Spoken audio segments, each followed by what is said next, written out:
Welcome to Open Collaboration Hydrology, the podcast that is all about using cutting-edge technology and collaborative approaches to drive innovation in water science. I'm Ines, your host, and I'm excited to guide you through the world of open collaboration. Our approach involves a diverse network of collaborators just like you, who use everything from hydrological models to social media to make a positive impact in water management. In this podcast, we will explore the benefits of open collaboration in hydrology, share inspiring stories of successful collaborations, and discuss the challenges yet to be overcome.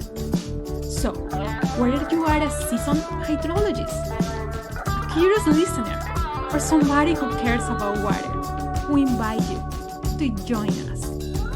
Let's get it started.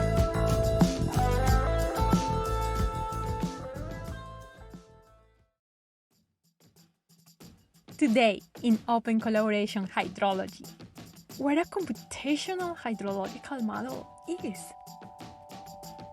Have you ever wondered what tools water managers use to make important decisions about the water that we drink and use in our daily lives?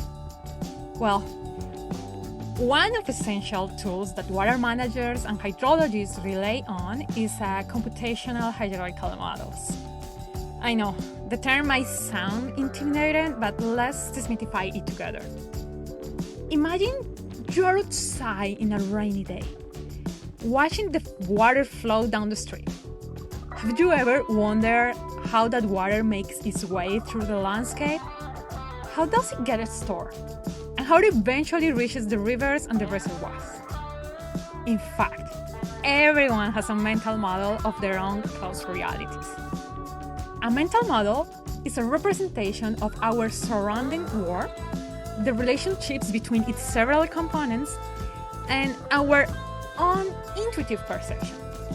As humans in contact with the water and the water cycle, we constantly create mental models about its processes. So, in simply put, a hydrological model is a simplified representation of the water cycle. However, it becomes a computational hydrological model when we translate this simplified representation into the language of computers. By doing so, we can harness the power of these models to seek answers to complex questions about our water systems. Let's take a moment to revisit the concept of a computer language, also known as a programming language. It is a formalized set of rules and syntax that allows us to communicate instructions to a computer. By learning a computer language, we can create programs or scripts that a computer can execute.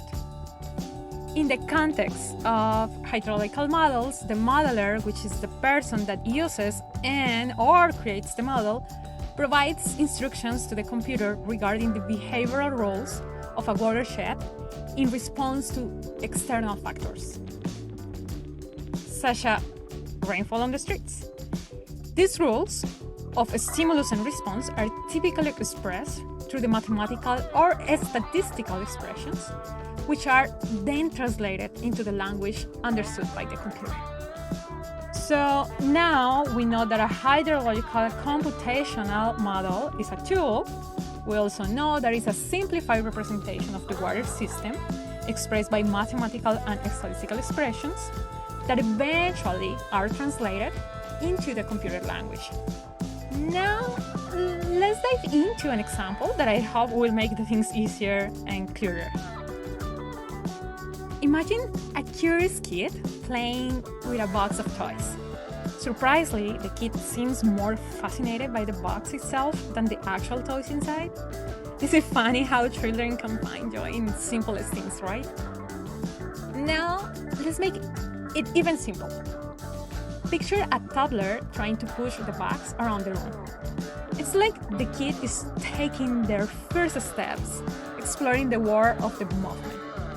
Suddenly, the kid realizes that the speed at which the box moves is related to how hard they push and how heavy the box is. This reminds me one of my nephews who will eagerly empty the box to make it easier to push around. Anyway, this kind of movement can be described using the mathematical expression of Newton's second law, which states that changes in the movement on an object are directly proportional to its mass and the force applied to it. This expression can then be put into the computer language, and we can do experiments changing the box or the force exerted by the kit. In the context of a water basin responding to the rainfall, things might seem a bit more complex. However, the underlying goal remains the same: finding a relationship that explains how the basin behaves. Similar to the example of the child pushing the toy box, the modeler simplifies the phenomena they study. They focus on isolating the specific aspects they want to understand, disregarding other details like the position of the child's arms, the stickiness of the ground, or how the child's shoes grip to the surface. By narrowing down their focus, hydrological models become easier for both machines and humans to solve and understand.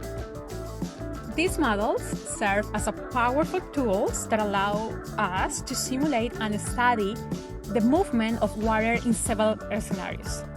By inputting data on factors like rainfall, terrain, and soil composition, we can recreate the behavior of water and gain insights into its intricate dynamics. These models help us to explore what-if scenarios, providing us valuable information for effective water management.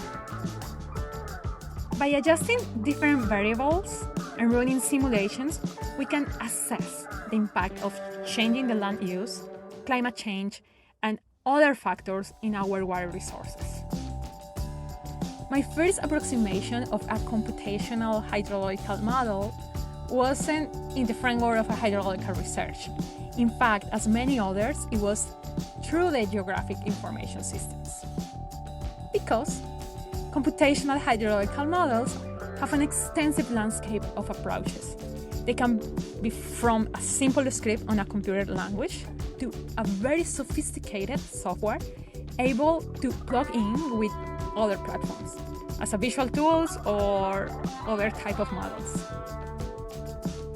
Coming back to the history of computational hydrological models, by 1850, Mulvaney is known to be the first researcher who attempted to conceptualize a basin's response to a rain event.